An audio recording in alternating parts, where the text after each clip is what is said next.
Hey you guys, welcome to Lab 5, Choose Your Own Adventure for Physics 2211. The purpose of this lab is to see if we can 1. Predict motion by observing the motion of the world's greatest rope swing and model this observed motion using known physics principles and initial quantities, and 2. Determine whether the energy principle is satisfied. After completing this lab, we found that the information we have can be used to model the motion and that the swing does abide by the energy principle. In this lab, we will discuss relevant physics principles we will be using, such as Newton's second law, Hooke's law, and the energy principle. We will also observe the motion of the world's greatest rope swing and use a behind-the-scenes video to gather data on the rope swing itself. After this, we will use physics principles to model the observed motion in Python and discuss any relevant data such as models or graphs that come about as a result of our model. And finally, we will end by discussing some final questions. There are 3 principles we will be using within this lab. The first one is Newton's second law, which states that net force equals mass multiplied by acceleration, and by extension that final velocity equals initial velocity plus net force over mass multiplied by change in time.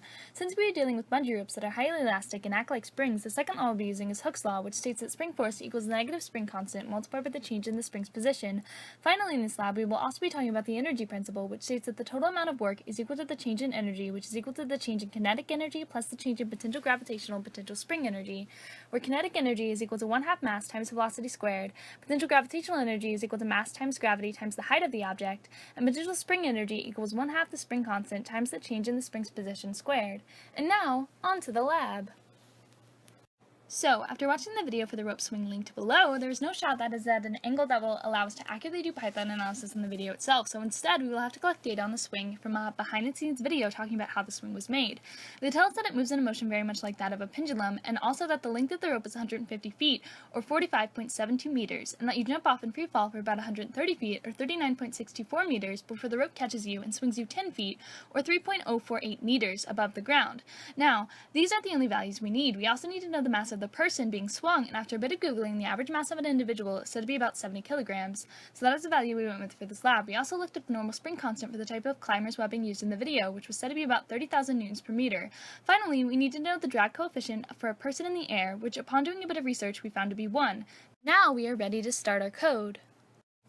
Okay, so here are the more important pieces of the code used for this lab. We start the code by initializing certain system properties such as the person's mass, time value, delta t value, the gravitational constant, rope's length, and change in rope's length as it moves along its path.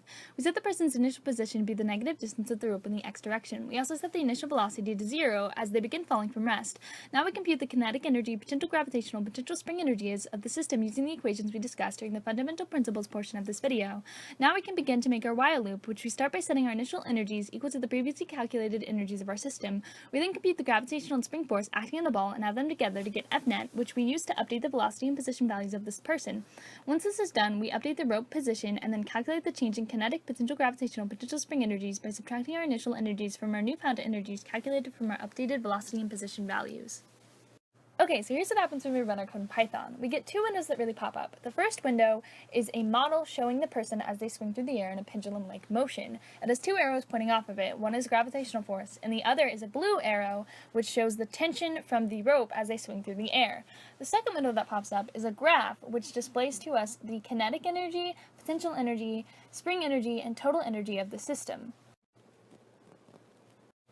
So now we must answer the question of whether a pendulum rope swing satisfies the energy principle. To do this, we have a graph of all of the energies of the system, and as we can see, it appears that our kinetic energy, the blue line, always equals our potential energy, the green line, and thus the total change in energy is always equal to 0, and because we are concerned with a system in which no external force is added in the direction of motion, this makes sense, and the energy principle is satisfied.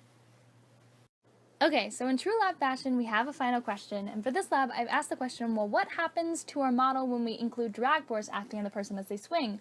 So to start, let's go over the code changes that are necessary to add drag to our model. So there are 3 things we need to adjust. First, when initializing our variables, we have to add our drag coefficient and set it equal to 1.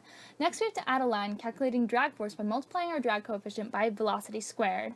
And finally, we have to add the drag force to gravitational and spring force to find the net force acting on the person. So now, what happens to our models when we do this? Well, as you can see, our model doesn't make a full swing, but as the person stops swinging a little bit after they are 90 degrees.